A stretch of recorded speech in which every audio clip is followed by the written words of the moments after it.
Brant Hansen is an avid indoorsman. He doesn't climb rocks, hunt boar, or live off the land. He once went camping and brought a flute with him. Yes, a flute. Brant doesn't do the things you'd normally associate with masculinity or being macho, because he says true manhood is something really different.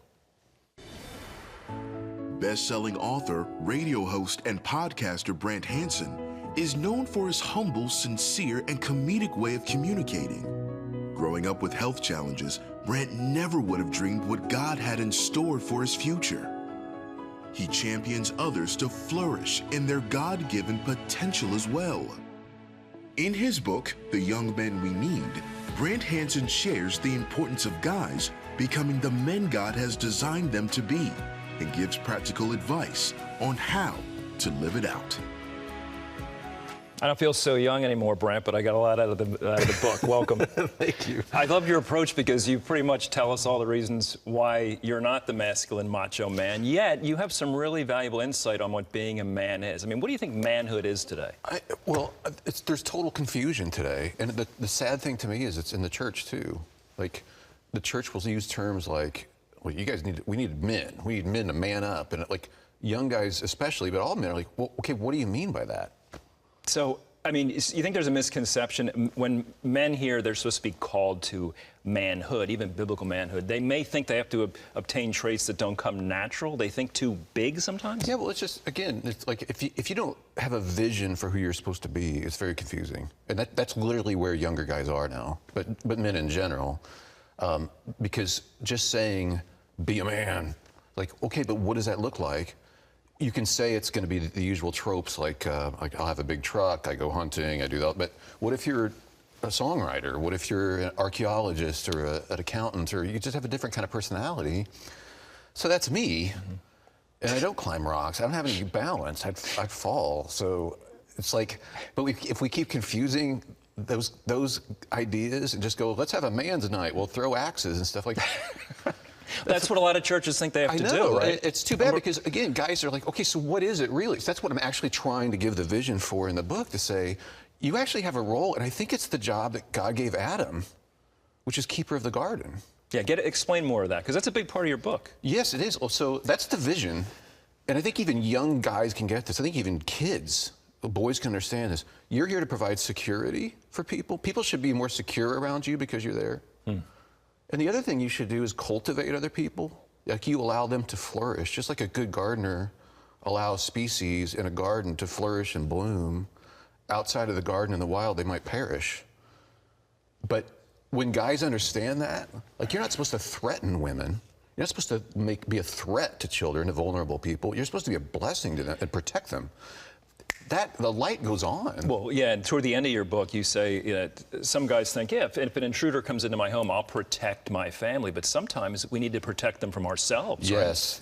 Right? So that hit me hard, too, when I read that story. You wrote it. Well, no, you didn't. You used a story from someone else. Yeah, I moved myself with that story. No, it was like he realized most of the time I'm the intruder with my sarcasm or my words. I'm actually hurting my wife. I'm supposed to protect her against me. And that hit me, like the tone of voice even I use. But once you have this vision for what I'm supposed to be doing, you get it. So young guys are athletic, they're strong, like they've got all this testosterone going. I'm like, guys, that's for a purpose. Yeah. You're actually supposed to use that to protect people. When people see a group of young guys walking down the street, they should go, oh, good. We have young guys in our neighborhood, they'll protect us. They're at the physical peak, they take risks. Like, instead, they're fearful because guys haven't been told this before. They haven't been given this vision. They're lost. But the neat thing is, once they do get the vision, it sticks. Like, and even boys can get it. Like, you're not supposed to pick on your sister. You're supposed to protect her. You're here to protect people. Even a young guy's heart, he might be 8, 9 years old. Once he gets it, like, oh. And that's exciting for a young boy. It is. And it's exciting for women. And for a husband. Yes, it's exciting for women who realize, like, we need guys like this. It's not that, I'm not telling guys that you own this space. I'm telling it, like, you cultivate people so that they can thrive and flourish. That's what you're here for. Yeah. That's good news for everybody, women, children. You can be jacked, you can have an awesome truck, and you can be great with weapons, you can fight MMA, but if you actually make your wife feel less secure, she'll resent all that stuff. And you know what she'll resent also, and that's dangerous for men? Being passive, right? Yes. Lethargic. That's bad news. Right. It's also toxic. I call it toxic passivity. But it's like if she suspects that you won't be there to protect her, or you're not plugged in to the family, you're not on her side deeply, then she also feels insecure. So being engaged, not being passive is another way of bringing security to your home. If I'm just playing video games or I'm just kind of checked out, like she's going to wonder, she's going to feel insecure, like she's on her own. And that, again, that's less attractive. If you want to be attractive to a female, like to your wife, be engaged and be supportive. Does any of your wisdom come from childhood, early upbringing kind of stuff? Well, I did wonder growing up. I had a tough family situation with my dad and stuff growing up, but I mean, we're good now. But yeah, I think I kind of wondered. And also being on the spectrum, like I was diagnosed, I'm more of an artsy guy. Kind of wondering, well, what is it if I'm not a football player like everybody else in my small town? Like I literally did play the flute. And you used words to hurt people when people hurt you, right? Yeah, so I became very sarcastic and used my words to hurt people. And I realized, wait a second, if I'm gifted verbally, whatever gifts you have, but if I am good with words, I want to use them to build people up and make them more secure because I'm around. Speaking of words, what is this Japanese word? You're not going to make me pronounce it, are you? I do want to hear you say it now. I'm not going to do it. You take it. That wasn't part of the deal. It's hikikomori, but I'm not going to say it. One more time. Hikikomori. What does it mean? There's this thing called, it's a massive shut-in problem where the guys just play video games and they're on pornography. They're just on their computers and they don't even leave their homes. They're at their parents' house and the parents feed them. And they can be into their 30s. They're not engaged in the job market. They're not engaged in life. And that's not just a Japanese phenomenon now. It's worldwide. And it's a thing here in the United States where guys just check out. Young men don't have any vision for who they're supposed to be. A lot of them don't have an influence that'll show them. No, it's like 41%, like grow up in a single parent household. It's like, but even when you have two parents, if you don't have a concrete idea, like this is what masculinity is, you don't know what you're shooting for. You're lost. So we're told there's toxic this, there's toxic that. Okay, but what's the vision?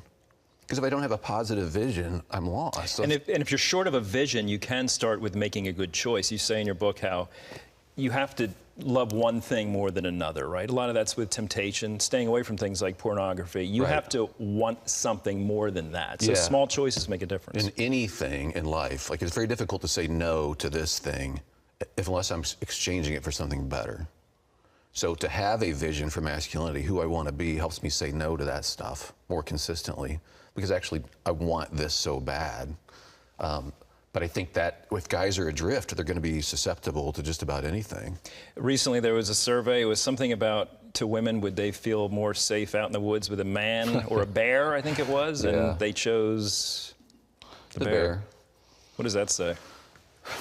Again, guys are lost without this vision of who we're supposed to be. And once we get it, and it's not that complex, but once we get it, they're like guys' hearts beat faster. They're like, okay. Can we learn from how Jesus interacted with women?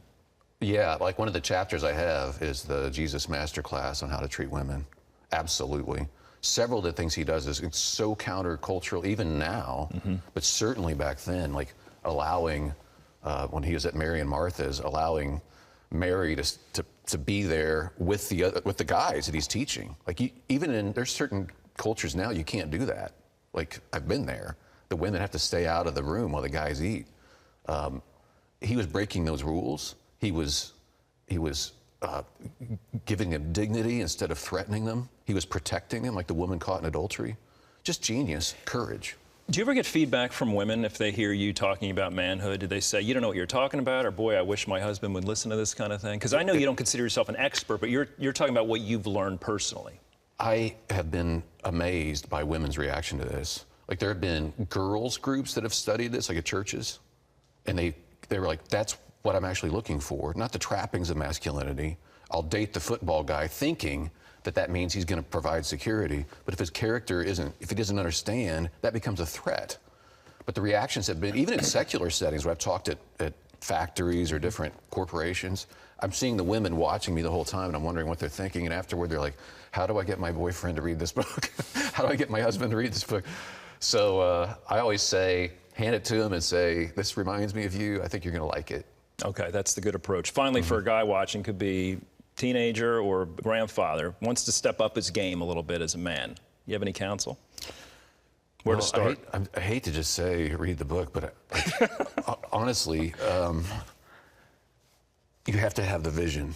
Because we all want to step up. We want to be, but what does it mean? And I think it's this keeper of the garden thing. I really do. I think if we had people embracing this, that our society would change, but individual guys would go, I get it now. Yeah, I understand. And for husbands and dads, it really starts in walking in the door at home, right? Yes.